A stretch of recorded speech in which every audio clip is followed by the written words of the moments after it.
Oh, say, can you see by the dawn's early light what so proudly we hailed at the twilight's last gleaming, whose broad stripes and bright stars through the perilous fight o'er the ramparts we've watched, we're so gallantly streaming, and the rockets' red glare, the bombs bursting in air, gave proof through the night that our flag was still there.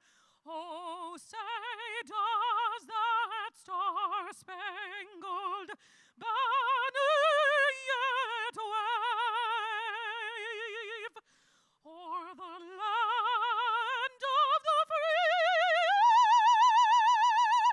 and the home of the brave?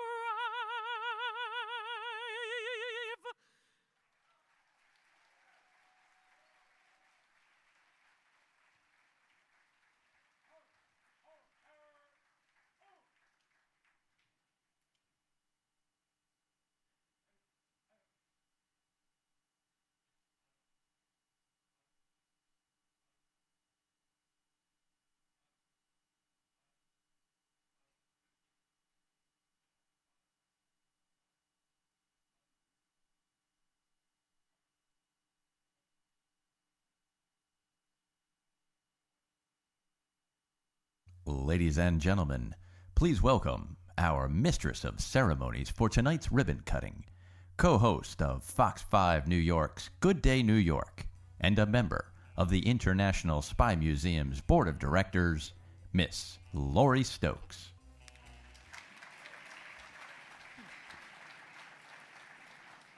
Thank you so much, and thank you for coming out in such a miserable day. But I was just speaking with Milton Maltz a few minutes ago, and he said to me, Lori, I'm so sorry about the rain. And I said, they say rain is good luck.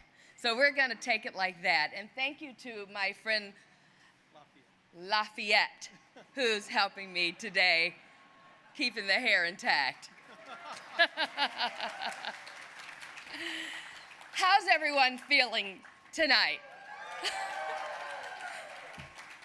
Such an exciting evening, and good evening to everyone, and welcome to the ribbon cutting of the new International Spy Museum at Lafayette Plaza.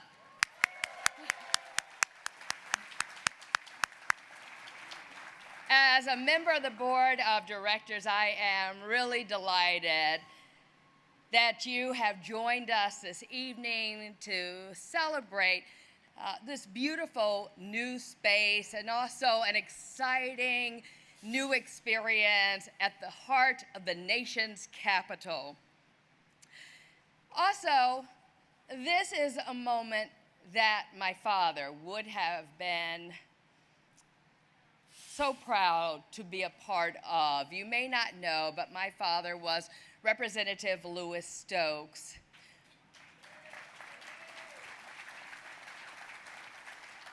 He served in the U.S. House of Representatives for 30 years. He was a founding member of the advisory board of the International Spy Museum, and also he would have just loved to have been here to celebrate what we're doing here tonight.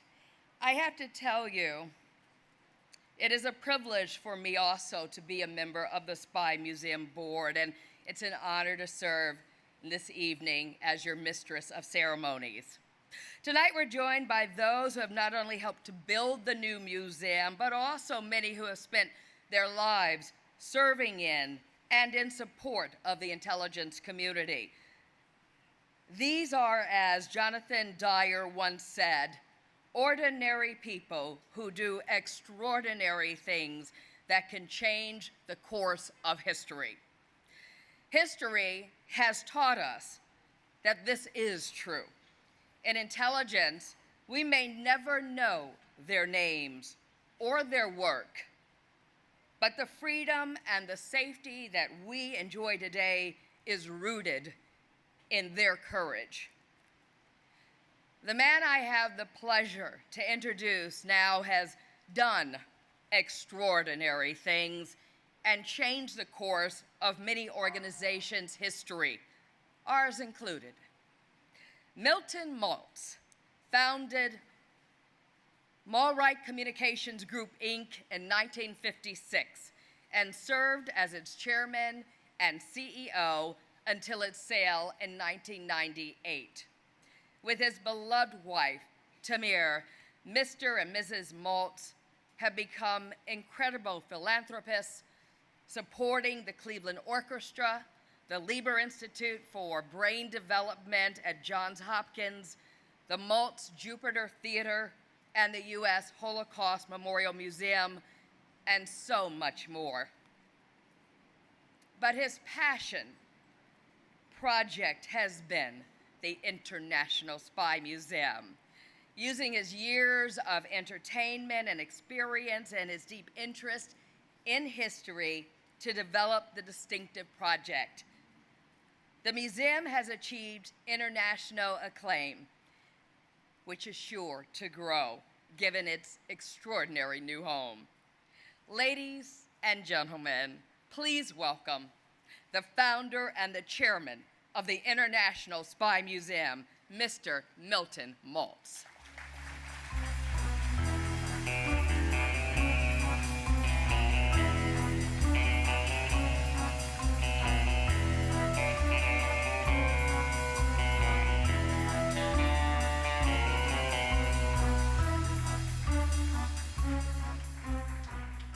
I'm singing in the rain, just singing in the rain.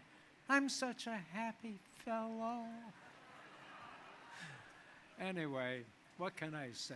We've done our best, haven't we? And by the way, that was not in my script. As of this date, May 11th, 2019, this new museum is now the permanent home of the International Spy Museum. It'll be a cultural resource at L'Enfant Plaza, right here in the nation's capital. At 140,000 square feet, the new Spy Museum will provide more than double the floor space of the original building and includes a large classroom for education, a comfortable lecture hall, and of course, a beautiful theater.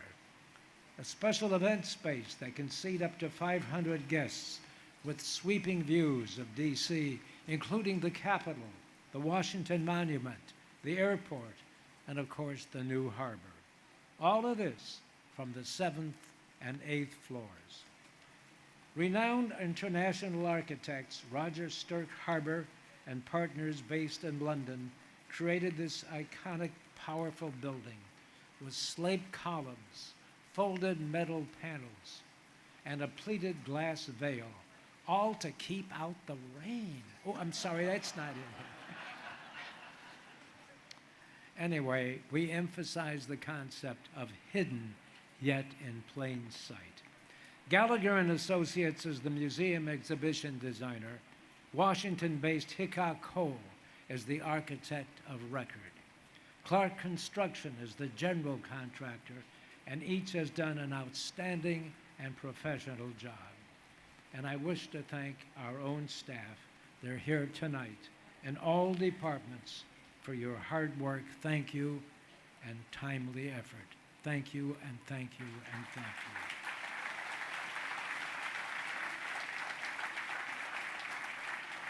Tamara and I are proud of every one of you for caring participation. Our men and women staff members were on the scene for each and every exhibit, bringing to life spy artifacts, the foremost in the world, placing visitors in the shoes of spies, agents, analysts, and world leaders who make life and death decisions. Now, I'm going to be 90 years old in a couple of months, and therefore, I don't feel 90. But I have so many stories I could tell you which could be told, but I don't think I want to bore you. So I'll reduce the story down to one. Let's enter the time tunnel, and let's go back to 1947, graduation from Hyde Park High School in Chicago, Illinois. Incidentally, there were a few very interesting kids in my class. One of them was Mel Torme. Do you remember him? He played the drums in high school, but then eventually gave them up and began to sing and was known as the Velvet Fog. Another was Steve Allen, who created The Tonight Show. He was another one of the kids in my class. And another one was a pilot. And to this day, her airplane has not been recovered. I'm talking about Amelia Earhart. She was at Hyde Park for a short time. I was the only boy taking a class in acting. Incidentally, this was before television, and I was a kid radio actor. I was chosen to give the graduation talk, and the teacher said, choose something that would be considered patriotic. Your call and your choice, Milton. Well, I was always enamored of Norman Corwin, one of the best writers in those days in radio. He wrote a piece called Victory in Europe in 1945, and I chose an excerpt titled On a Note of Triumph. Anyone here remember Norman Corwin? Anyway, I'll read you that one little piece. Peace is never granted outright. It is lent or leased. You can win a war today and lose a peace tomorrow. You can win in the field and lose in the forum. You have to plan as well as pray. You have to give as well as take. Work like a horse and fight like fury. Peace has a mind of its own. Congress took only 8 minutes to declare war in Germany, and in the same session took only 5 minutes to declare war on Japan. But between this war and the last one, the world took 20 years trying to declare peace, and then could not do it. To win is great, to learn from winning is greater, but to put the lessons learned from winning, that's the neatest trick of all. Well, after my teacher read this piece, Miss Hardy was her name, she asked me to stay after class, and then she told me the news that she had. Norman Corwin was a communist, and therefore you must pick another piece. This was the beginning of the McCarthy era. Remember that time? Some of you don't, but many of you might. I told her I didn't believe he was a communist. His scripts were used on CBS and NBC, and frankly, the piece itself does not support communism at all. Am I hearing a sound out there? Anyway, she said to me, that's my opinion, Milton, and I am asking you to pick something else. I told her you gave me the choice, and this is it. And Ms. Hardy began to rant and rave, and I told her I was going to bring this matter up to the principal. Mr. Spencer, the assistant principal, talked to me first on an attempt to persuade me to change my mind, although he admitted, Milton, you happen to be right. I still refused, and he took it to the principal, Mr. Connolly, who also said, Milton, you're right, and I can't blame you for being upset, he said, but I need to support my teachers.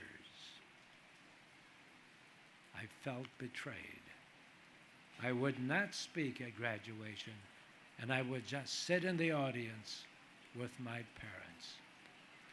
There's a wonderful group of people out here. I'm going to ask you, raise your hands and tell me what would you do if you were in that position, 17 years old in high school. Anybody want to raise their hand and tell me? Well, you won't do that. Well, I did stand pat. And you know what happened? The school mailed me my graduation diploma. I refused to do it. Period. End of story. Tamara and I have been married for 68 years. She's sitting right over there. Hi, sweetie pie.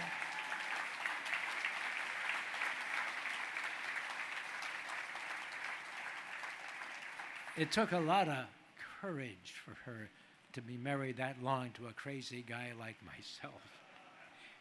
She tells me that part of your success in building and buying radio and television stations is because you never give up. And you know why? That's because you're too damn stubborn.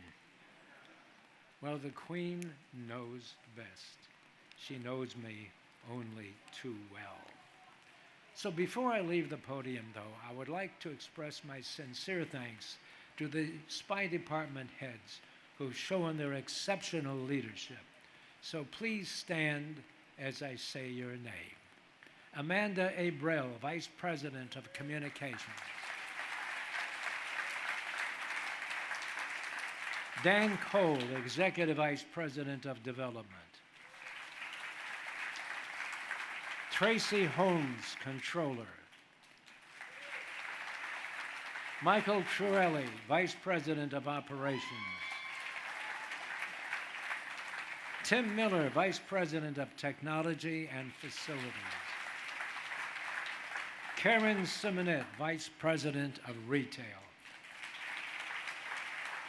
And finally, Anna Slafer, Vice President of Exhibitions and Programs. But I'm going to add one name that was not in here. This was a fellow who, almost 19 years ago, applied for a job. He was a CPA, and he thought he might like to work for us. And I listened to him. He made his pitch, and I said, James Gomez, you have got a job. That was 19 years ago, and today, ladies and gentlemen, he's the president of my corporation.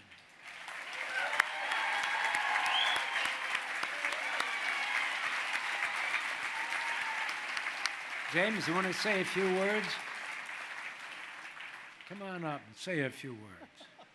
It's raining, so don't make it too long. Milt, thank you. Really. You put me on the spot. You've put me in through too many challenges over the last 10 years, like finding a permanent home for this museum.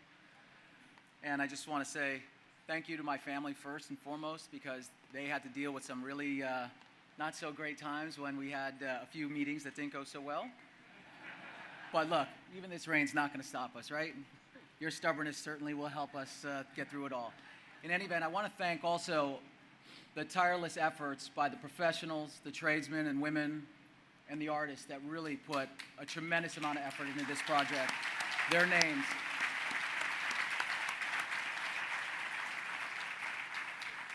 names aren't going to be posted on a board, but there are hundreds and hundreds and hundreds of people that made sacrifices 24 hours a day trying to get this museum done in a short amount of time of 4 years.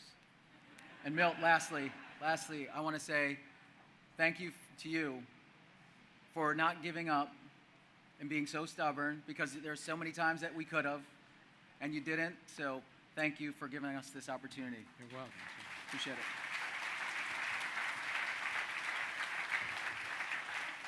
Well, those are the leaders and represent the heartbeat of this museum.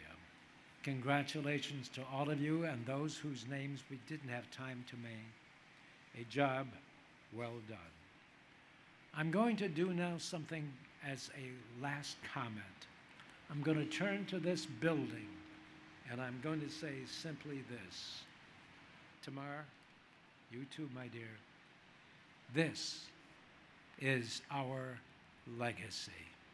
Thank you very much.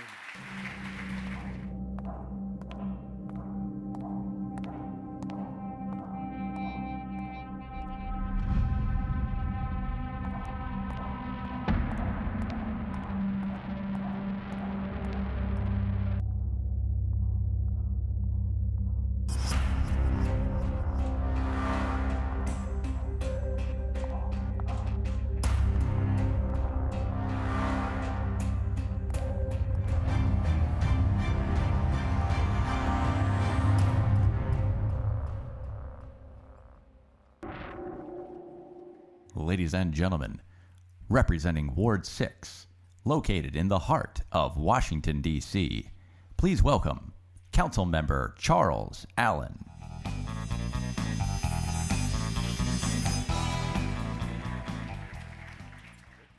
Thank you very much.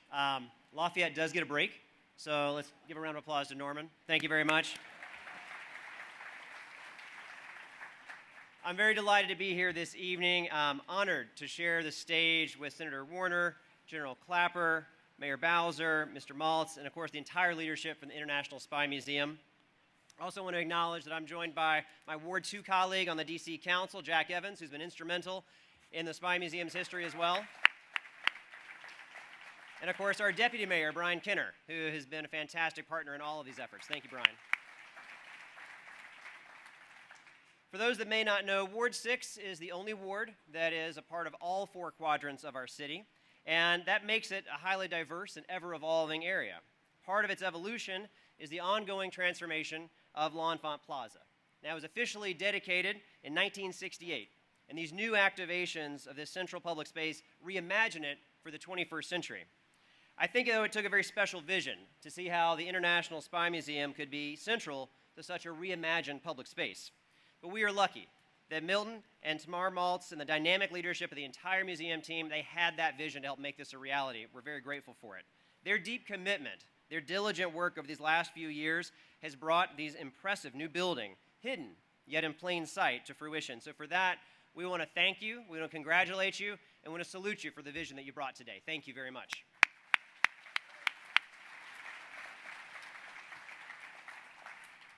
I do think, though, that we battled with the Zoning Commission a little bit around how far out this could go, and I think that I want to revisit that, because we maybe could have gotten 5 or 10 more feet, and this could have been pulled off beautifully. The District of Columbia is a city of museums, but the International Spy Museum is rare. It captures the imagination of children and adults alike. Its authenticity in showing a real-world implications of intelligence work makes it a one-of-a-kind experience for everyone who's going to walk through these doors. So if you love history, this is the museum for you. If you love current affairs, this is the museum for you. If you love gadgets and technology, this is the museum for you. If you like spy movies, or if, like me, you think Idris Elba would make a fantastic James Bond, this museum is for you. You are going to find that reality is often much stranger than fiction. So tomorrow the doors officially open. Make no mistake, Washington, D.C. is proud to be the home of the International Spy Museum. So again, congratulations to one and all on this remarkable achievement. Congratulations, everybody.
It's all right.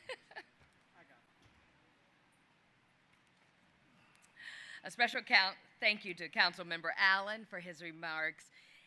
And of course, all of us share in the same pride that this global museum now rests right here in Washington, D.C. as its permanent home in this lovely setting. So as you've seen from our first 2 video vignettes, we have involved you in this secret mission. What better way to step into the shoes of a spy, right? Stay tuned. It'll all be revealed a little later. In the meantime, our next speaker, retired Air Force Lieutenant General James R. Clapper, Jr., has had one of the nation's most revered intelligence careers. Although many of General Clapper's accomplishments remain classified, his leadership is unmatched. As the fourth ever director of the National Intelligence, General Clapper provided the President's daily morning briefings while overseeing 200,000 intelligence employees worldwide and a $52 billion budget. He has served with distinction in the Obama administration and both Bush administrations. Known, as President Obama said, for his willingness to tell leaders what they need to know, even when it's not what they want to hear. General Clapper has been awarded the Defense Distinguished Service Medal and the Air Force Distinguished Service Medal and the Department of Defense Medal for Distinguished Public Service twice. Now an author and a national security analyst, the International Spy Museum proudly welcomes General James R. Clapper, Jr.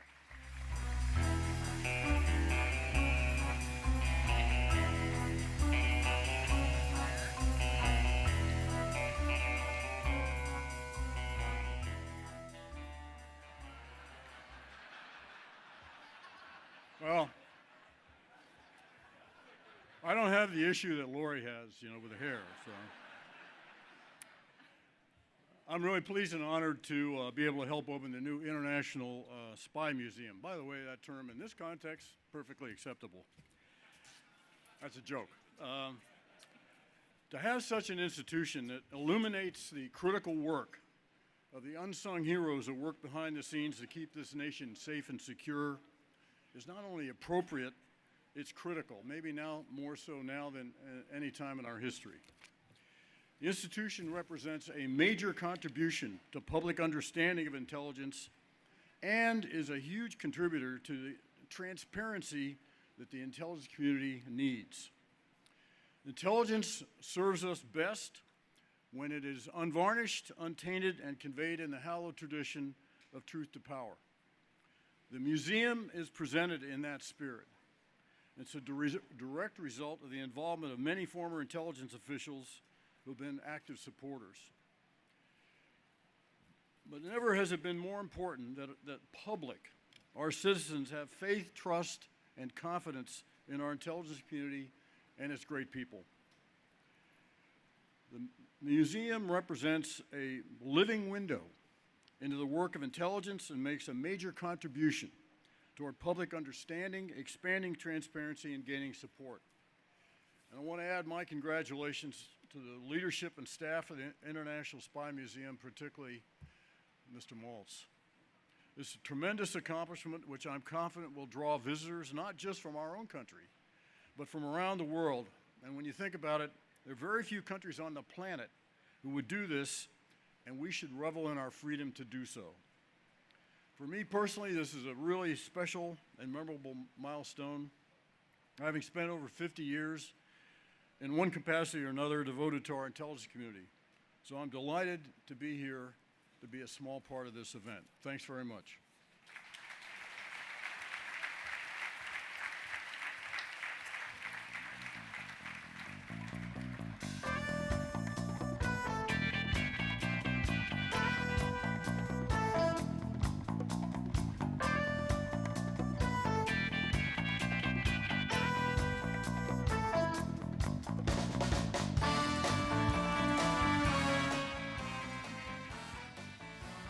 Thank you, General Clapper, for your words, and there are a few of us that can bring that type of insight and gravitas to the intelligence work being conducted worldwide, such as he can. We are privileged to have him join us this evening. I'd like to now introduce someone we would have had Mayor Muriel Bowser here right now. She is en route. Of course, she's been here from day one as far as providing the space, been a champion for the Spy Museum. I remember our groundbreaking, she was there at that moment. But she is en route to join us. She has many duties, as you might expect, and the inclement weather, of course, is not helping the situation. She's here! Oh, fabulous. All right, then let me give her a proper introduction. Like to introduce a proud fifth-generation Washingtonian who grew up in North Michigan Park. In 2018, Mayor Muriel Bowser became the first woman ever re-elected as the mayor of Washington, D.C. Her work in leading the district has been expansive and focused on improving education, driving economic development, and creating a more transparent, data-driven government. Her support of this project, as I was saying earlier, has been critical to the continued reinvigoration of L'Enfant Plaza. Ladies and gentlemen, Mayor Bowser.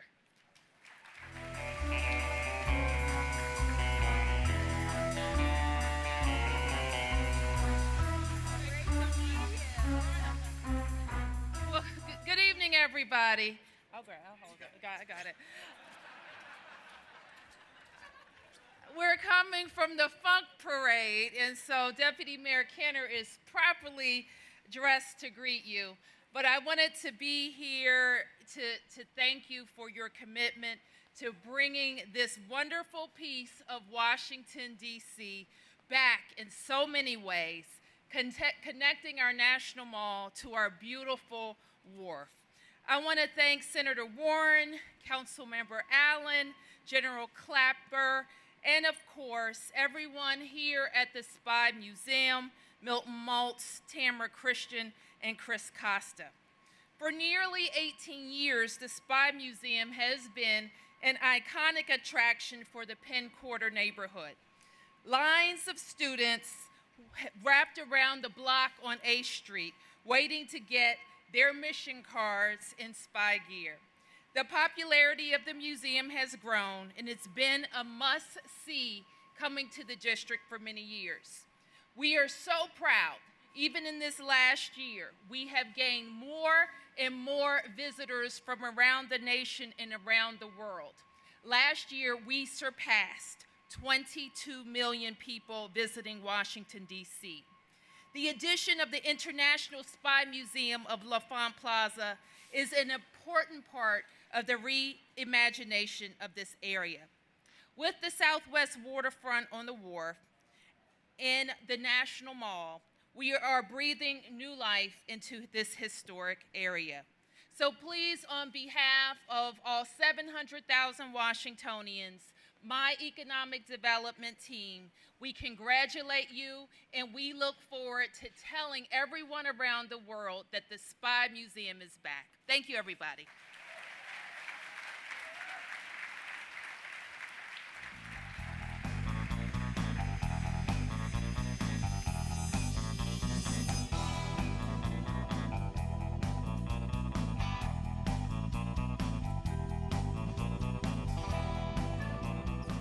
Thank you, Mayor Bowser, so much. And you are right, this museum presents a very important opportunity for continued economic development and tourism in the nation's capital, and we know it's going to succeed.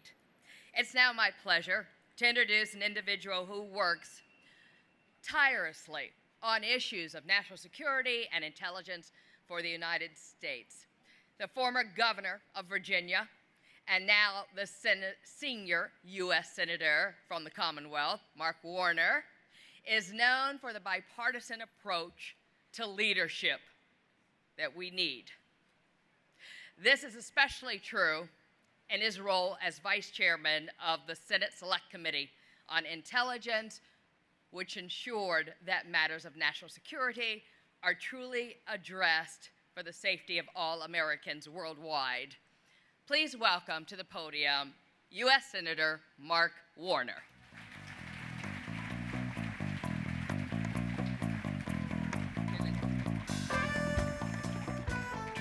Well, Thank you, Lori. Thank you for that introduction. It is great to be part of this celebration. Mayor Bowser, perfect timing. I want to join everyone else in congratulating the team at the International Spy Museum. I want to make the one point, though, while this is a great addition, it's all right, Norman. You good? It's all right. You and Lafayette ought to get some extra duty pay tonight. But while I want to celebrate this great addition to Washington, D.C., this is also a great addition to the whole DMV. And I would be very proud to point out that we in Virginia are home to the CIA, to the NGA, to the NRO, and a host of other parts of the intelligence community that if I told you about, I'd have to kill you. So this is a real great addition to our whole region. Mr. Maltz, I've not had the chance to meet you before tonight. But you're a pretty cool guy. And reading about what you and your wife have done in terms of your commitments to philanthropy, your commitments to freedom, the notion that you had that courage back in high school in 1947 to stand up for what was right, you're the right guy to be the founder of this International Spy Museum. Congratulations for all you've done.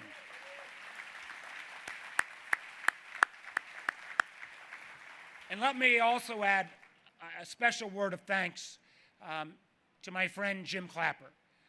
For 50 years, General Clapper has served our country in the intelligence community, working with a variety of presidents. He's someone who's helped teach me. I got on the intelligence committee about 9 years ago. I didn't even know at that point there were 17 intelligence agencies in our country. And he's helped educate me as I've learned to appreciate the incredible men and women who, with the exception of a forum like this, very rarely ever get recognized for what they do to keep us safe. For all you do, Jim, and have done for me and frankly for our country, thank you very much. You know, Mr. Maltz, I went a number of times to the old museum, and I'm anxious to bring my family and a host of other Virginians to the new museum. I think we're all fascinated with the notion of spying, you know, from Nathan Hale to Mata Hari to James Bond. There is a fascination, and I think we will see inside the cars, the gadgets, the overheads, and I'm glad that you have started to bring this museum more and more into the future and tell the story of, candidly, how challenging the hard work of intelligence is to do in today's day and age. I think about in the last couple of years, our focus in terms of when we see foreign nations try to intervene in our elections, how as we continue to develop the International Spy Museum, soon there'll have to be a special exhibit dedicated to those who try to investigate the cyber where we see foreign adversaries steal information and try to weaponize it, or the new techniques that we have to put in place to protect our nation's electoral systems, again, from a host of vulnerabilities. And maybe we may need, Mr. Maltz, even a whole new floor or exhibit on how we present those individuals who will help make sure that our social media companies aren't manipulated, again, by foreign entities to try to take those tools to divide us rather than unite us. So the challenges that we have to make sure that our intelligence community stays vigilant is more important now than ever. And this museum, I think, will remind all of us, along with the cool gadgets, of the very important work that the men and women of that community do. The one thing that Jim Clapper taught me from my very beginnings on the Intelligence Committee was it was the role of the intelligence community to speak truth to power and never, ever, ever let their work be politicized by the elected leadership of either party. That job, in a world that is increasingly more complicated, where our challenges grow in number virtually every day, is more important than ever. And my hope will be that as we celebrate this extraordinarily International Spy Museum, we'll all take a moment to reflect on the great work of our intelligence community and that constant necessity to make sure that those men and women continue to speak truth to power. So congratulations, International Spy Museum. Welcome to the DMV. Thank you very much.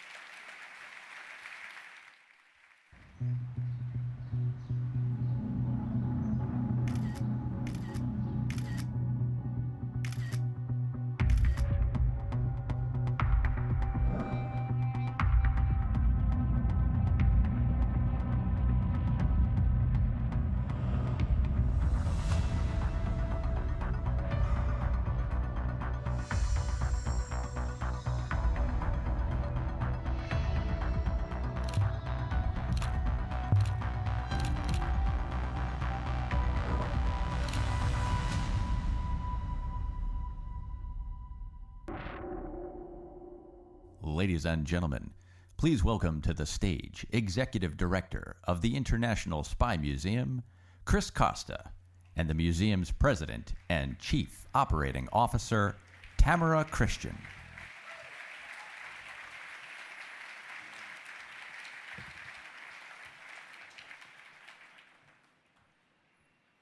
First, thank you, Senator Warner, General Clapper, Mayor Bowser, Councilman Allen, for your presence here this evening. We are grateful for your words and your ongoing support of our intelligence community, which plays such a vital role here and abroad. Thank you. Many years ago, as a young counterintelligence officer, I was spending a considerable amount of time at NATO headquarters in Brussels, Belgium, an impressive headquarters with a large workforce. I played a small role in an ongoing sensitive investigation. At the time, there was a mole, a spy, somewhere in the headquarters. Soon thereafter, the high-ranking East German mole at NATO was arrested. On one of those many trips to Brussels, someone shared a story that was the talk of the town at the time. Apparently, the Prime Minister of a Western nation asked the Secretary General of NATO, how many people work at this headquarters? He replied, about 60%. I don't think that was a mistranslation, actually. But the point of this story is that just like the intelligence community, 100% of our amazing staff have worked tirelessly every day to see the vision of Milton Tamar Maltz. Nevertheless, thank you. The generosity and passion of Milton Tamar recall the words of General Stanley McChrystal in his writings on the leadership traits of those who are founders. So I quote, "Founders are those who create. They don't tweak on the margins or incrementally improve what already exists. Instead, from whole cloth, they conceive and build, simultaneously serving as both architect and engineer. There is a common bond that connects them, and it is made of more than an idea and good fortune. It is an unwavering commitment to a vision. Milton Tamar, you are founders who create. This building and this night does not happen without you. Thank you."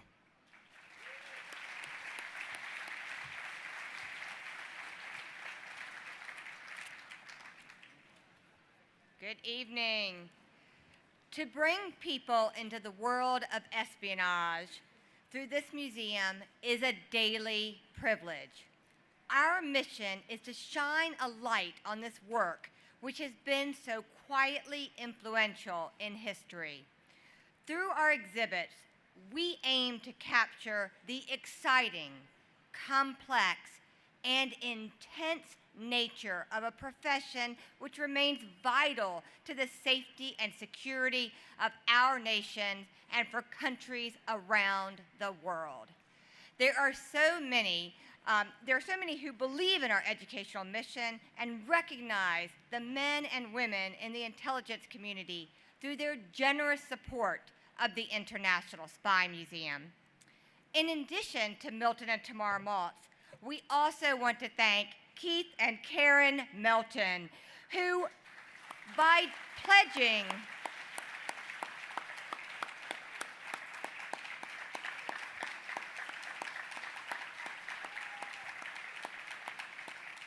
their pledged donation of their entire personal collection of spy artifacts, the largest collection in the world, is allowing us to tell deeper, richer stories that we've never been able to tell before. And we can't wait to let you all in so you can see what Keith and Karen have contributed to this museum. I want to give special thanks to tonight's sponsors. They have made this evening come to life. I would ask you just to hold your applause to the end, and I'm just going to list our wonderful sponsors. Tonight, you're going to enjoy the fabulous food of Ridgewell's Catering, our presenting sponsor. We also have AT&T, who's tonight's VIP ribbon cutting and our 8th floor lounge sponsor. Our platinum sponsor tonight is Select Event Group. Our photo booth sponsor is CompTIA. We have several registration sponsors: Clark Construction, PNC, the Hilton Washington, D.C. National Mall, Hawthorne PNC Family Wealth, and JBD Smith and Perspecta. We also have Bialix Music and Paraton, who are our gold sponsors, and HP, who is our silver sponsor tonight. So a round of applause now for our fabulous sponsors.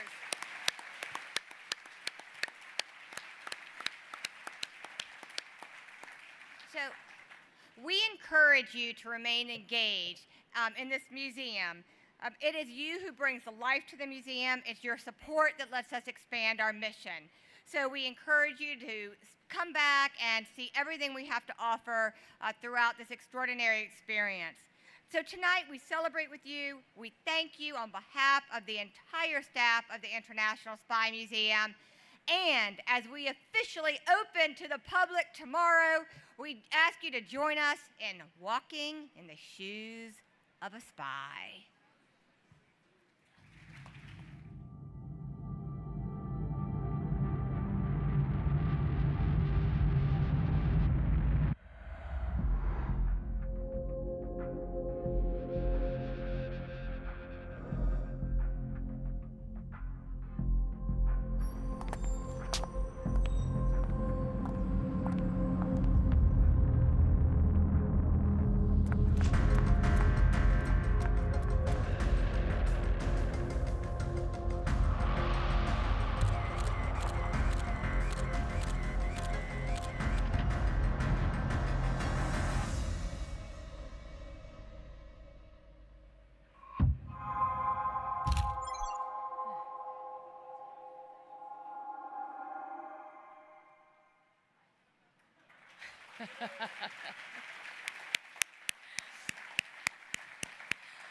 What a secret mission we have been on together. Are you ready to spy?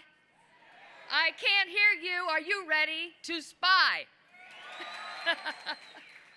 Ladies and gentlemen, in just a moment, we are going to cut the ribbon to officially open the new International Spy Museum. But once again, simply want to thank Senator Warner, General Clapper, Mayor Bowser, Councilmember Allen, Mr. Maltz, as well as Chris Costa and Tamara for being with us this evening. Give them all a round of applause.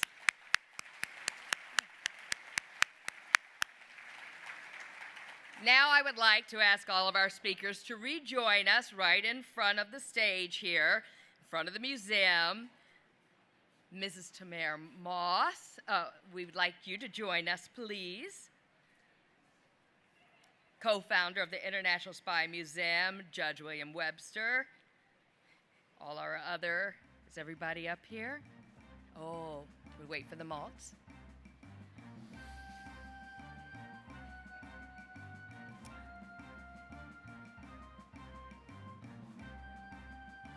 Okay, so we have a special moment before we go over to cut the ribbon.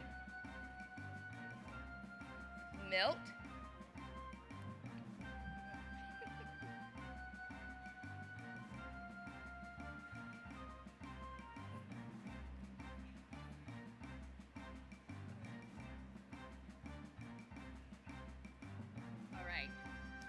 we're all feeling a little spyish up here. I'm gonna start. Scissors. Who's joining me next? Who's the other spy with me? Chris? Tamara?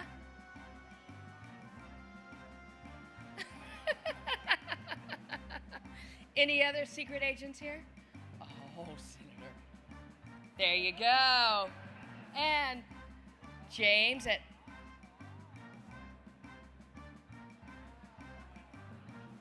I'm not sure that these are going to do the trick, though. I think we need something a little bigger. So can we all go in front of the museum and cut the official ribbon?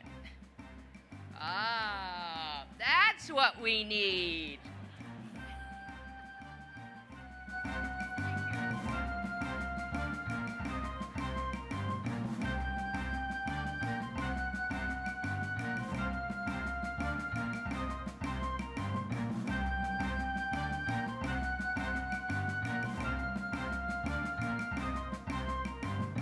Ribbon cutters, you have 30 seconds to cut the ribbon, beginning now.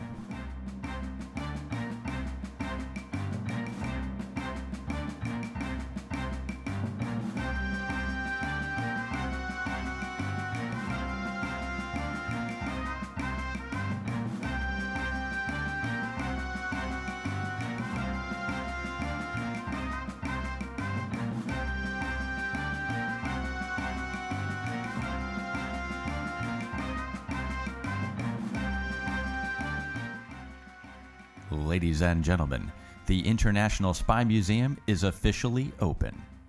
Please join us now as our top secret affair begins.